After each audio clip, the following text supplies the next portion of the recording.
नमस्कार दोस्तों। आज 16 जून 2023 है। और आज जो बाजार में हुआ है वो बिल्कुल एक आपकी मिरर इमेज बनी है बाजार में।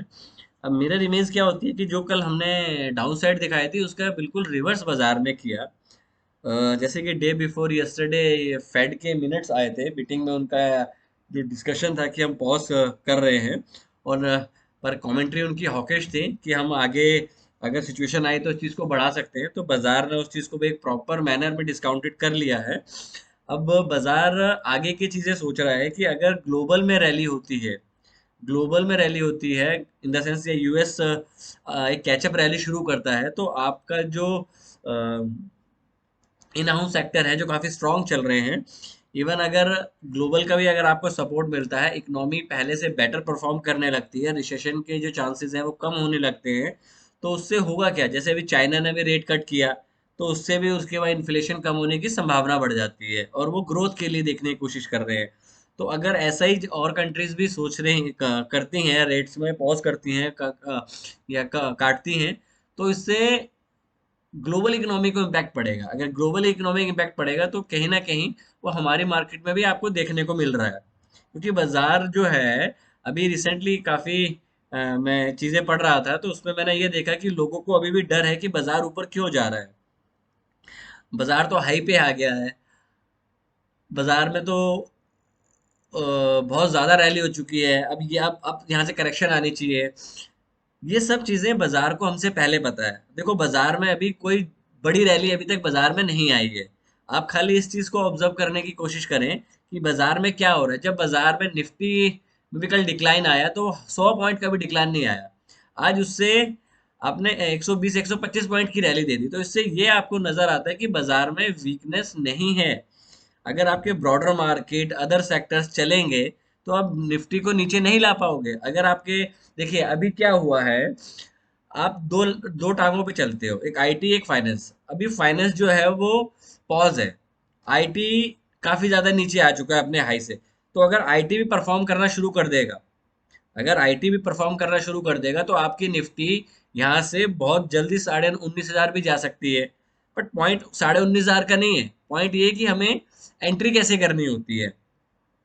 अब काफी लोगों, अभी तो फोमो शुरू होगा, अभी बाजार में फोमो शुरू नहीं हुआ है। अभी तो रिटेलर और काफी लोग यही कर रहे हैं कि लिया और निकल गए, वो राइड करने की कोशिश नहीं करते। जैसे हमने आज दो ट्रेड लिए, रिलायंस का और एचडीएफसी का। मैंने दोनों ट्रेड कम्युनिटी पे पोस्ट करे और हम बैठे रहे उस पर 1:30 2 बजे तक। तो आपको अगर ट्रेड को राइड करना सीखना है तो आपको उस पे अपने पॉइंट पे बैठना पड़ेगा, आपको टाइम देना पड़ेगा। अगर वो आपके इनिशियली फेवर में चलता है तो उसको वेट करें और उसको चलने का टाइम दे पूरा का पूरा। और मैं भी ऑलमोस्ट 2:30 बजे के आसपास अपनी रिलायंस और उससे निकला हूं। उसके बाद इनिशियली ठीक है, उसमें भी रैली आई वो और ऊपर, रिलायंस तो 1 2 रुपए ऊपर गया, but H D F C जो है वो मेरे निकलने के बाद भी 10 रुपए और ऊपर चला गया। ये पार्ट ऑफ द गेम है। अब निफ्टी की अगर हम बात करें, एक बारी चीज को देखें कि मैं फोमो की बात क्यों कर रहा हूँ। 1 मिनट एक बार देख लेते हैं, एक बार 5 मिनट में इसका चार्ट। ज्यादा टाइम आपका वेस्ट नहीं करूंगा वीकेंड पे।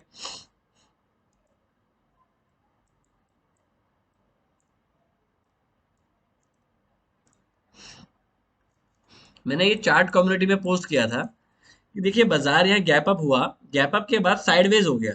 इसने एक बार ट्राई करा, नहीं जा पाया। फ्रेश लो नहीं बनाया, हाई भी नहीं बनाया। फिर मैंने इस जगह के आसपास एंट्री करी थी, जो मैंने कम्युनिटी पे भी पोस्ट किया था कि यहाँ पे आप ट्रेड ले सकते हो। बट यहाँ पे इशू क्या था कि आपका स्टॉप लॉस काफी वाइड था, क्योंकि आप गैप अप के बाद मोमेंटम करे थे। क्योंकि आप सुबह देखे तो आप 9:30 बजे ऑलमोस्ट 18,780 पे पहुंच गए थे, 70 के आसपास। और उसके बाद आपने ऑलमोस्ट 2 बजे तक सेम रेंज पे ही काम किया। उसके बाद ठीक है, आपको वर्टिकल मूव मिला, वापस रिट्रेस हो गया। ये जस्ट रिट्रेस लिए हुआ है कि जो क्लाइंट्स अपनी पोजीशन कैरी नहीं करना चाहते उन्होंने अपना प्रॉफिट बुक कर लिया। अब प्रोबेबिलिटी ये है मंडे के लिए कि ये अगेन गैप अप करेगा, और अगर आपको डिप मिलता है तो आपको उसमें एंट्री करनी है। आपको ये नहीं सोचना है कि बाजार और ऊपर नहीं जा सकता। बाजार इतना ऊपर जा सकता है कि जो हमारी इमेजिनेशन से भी दूर है। तो हम खाली प्राइस एक्शन और बाजार को देखें और ट्रेड ले किसी सपोर्ट जोन के आसपास जहां से प्राइस रिस्पेक्ट कर रहा हो। अगर बाजार प्राइस वहां पे चीजों को रिस्पेक्ट कर रहा है तो वहां पे ट्रेड करने की कोशिश करें। क्योंकि अगर आप अल्टीमेटली ये रैली यहाँ पे आ गया, अब यहाँ पे अगर आप प्राइस को चेस करोगे तो प्रॉब्लम क्या है कि वो एक बार बनाएगा और फिर नीचे आ जाएगा। कि प्राइस मूव, ऐसे मूव जो होते हैं, जो ये वर्टिकल मूव मिला है आपको, ये महीने, 2 महीने या 3 महीने में एक बार आते हैं। बट अगर आप इसका, इस तरीके के ट्रेड को एक्चुअल लोकेशन पे ले पाओ तो ये आपको और अच्छा पॉइंट्स दे सकता है। तो मेरा पॉइंट्स बस ये बोलने का है कि अभी लोगों में फोमो नहीं आया है, क्योंकि बाजार में जब रैली आती है तो वो कंटिन्यूटी ताबड़तोड़ आती है। अब ताबड़तोड़ रैली भी बाजार में नहीं आ रही है क्योंकि लोगों में फोमो अभी तक क्रिएट ही नहीं हुआ है कि यार अभी तो हमने मिस कर दिया। अब तो उन्हें आएगा, ट्रेड ले रहे हैं, 2 रुपए पे निकल जा रहे हैं, 3 रुपए पे निकल जा रहे हैं। तो अभी तो उनको फॉर्म जब पिक्चर में आएगा तब बाजारों में आपको बहुत बड़ी बड़ी रैलीज देखने को मिलेंगी। अब रैली तब देखने को मिलती है जब उनको फॉर्मो मिस हो जाता है, फिर वो टॉप पे एंट्री करेंगे और फिर बाजार वहां से नीचे आएगा। तो अभी तक वो सिचुएशन आई नहीं है बाजारों में। तो उस सिचुएशन का वेट करें जब तक आप बाय ऑन डिप का स्टांस बना के रखें। एक ट्रेड थे वो मैंने आपके साथ डिस्कस किए कि मैंने एचडीएफसी की कॉल ली थी, रिलायंस की कॉल ली थी और निफ्टी की कॉल ली थी। बट निफ्टी की कॉल से मैं एग्जिट हो गया था और दो में मुझे एक डिसेंट प्रॉफिट हो गया। दो दो लॉट पे अगर हम देखें तो मेरा जो मेरा एक एवरेज प्रॉफिट होता है मैंने आज भी गेन किया। आपको मल्टीपल डेज में बस ये देखना है कि अगर आपका एक बहुत बड़ा दिन प्रीवियस डे हो चुका है तो आप उसको छोटे प्रॉफिट में भी अगर नेक्स्ट डे को ले जाते हैं तो वो बहुत अच्छी एक वे ऑफ ट्रेडिंग है। अब आप, हम बोल सकते हैं कि आपने ये क्यों नहीं पूरा ट्रेड किया और कैरी क्यों नहीं किया, क्योंकि बाजार आपको अगले दिन मौका देगा। अब बाजार मान लीजिए किसी वजह से गैप डाउन हो जाता है जो कि चांसेस कम है, तो आपको अपॉर्चुनिटी मिल गई ना बाइंग की। अगर गैप अप होता है ठीक है, लेट इट बी रन, उसको जाने देंगे। नेक्स्ट बाजार नीचे आएगा तो हम उसको ट्रेड लेने की कोशिश करेंगे।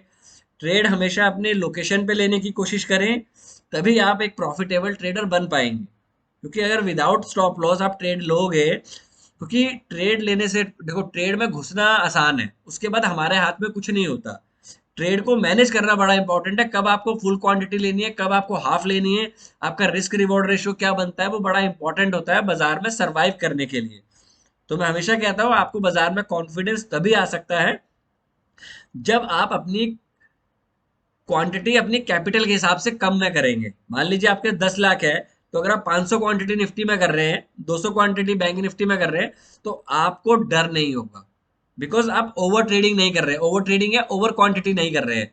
तो इस चीज पे वर्क करिए 2 दिन कि ओवर ट्रेडिंग से कैसे बचा जाए और कॉन्फिडेंस कैसे बिल्डअप किया जाए। क्योंकि जब तक कॉन्फिडेंस नहीं आएगा, आप हर किसी यूट्यूब पे जाके किसी में चीज को चेक करते रहेंगे।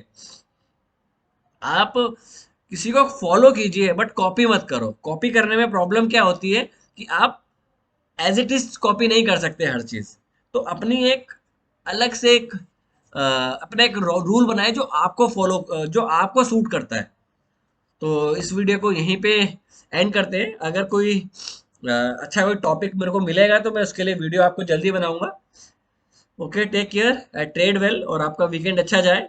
अपने ऊपर वर्क कीजिए तो आपको सीखने को काफ़ी चीज़ें मिलेंगी। Thank you and bye.